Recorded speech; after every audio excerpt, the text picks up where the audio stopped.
Show us you walking. So we've been working on addressing several gait deviations, and we're exaggerating the knee flexion at this point, working on the heel to foot flat to toe off sequence. Good. And this is much improved compared to what we had a while ago.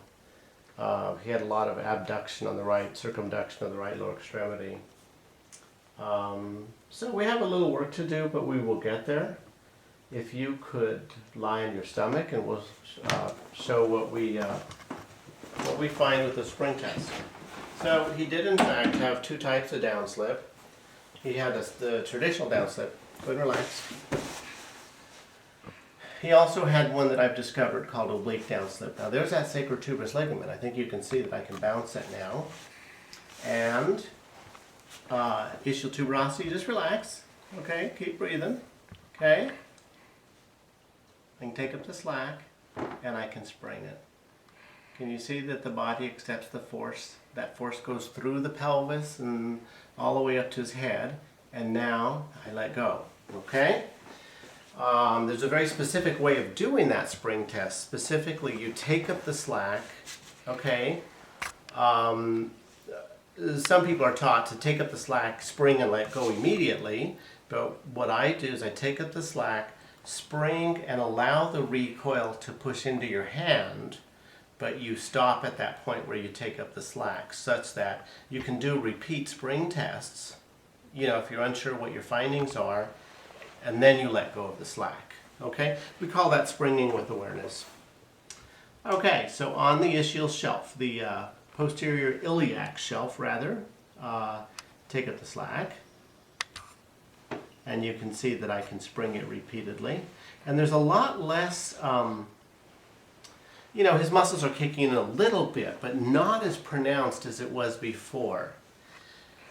He had blocked oblique mobility, and we addressed that separately.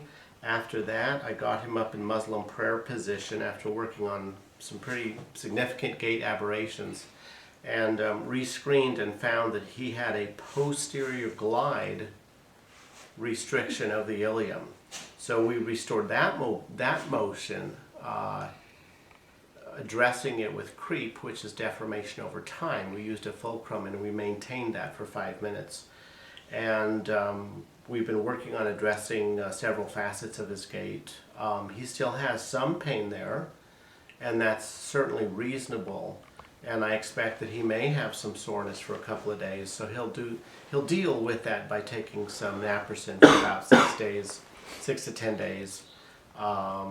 He can take some Tylenol and whatever the pain medication that his physician prescribed, ice and heat. And when he comes back on Saturday, we'll rescreen everything. At that point, we will test to see if a sacroiliac support would be helpful, and that would be the traditional transverse compression one, and then also a vertical support that I've developed. And because it was a downslip pattern, the vertical might be more helpful. So we'll stop here, except that I want to hear it from you. How do you feel? What are your thoughts? I walk a lot better. My back's still kind of hurting, but we made progress of walking a lot more. Anything else? Good job. Well, thank you. How do you feel? Do you feel, what's your emotional response? Emotional as in, like... Are you optimistic? Do you feel like this is good, we're doing something? Yeah. Do you feel like we have our hands on the problem? Yes. Good. Okay, so we'll stop here and I'll see you on Saturday. Thanks.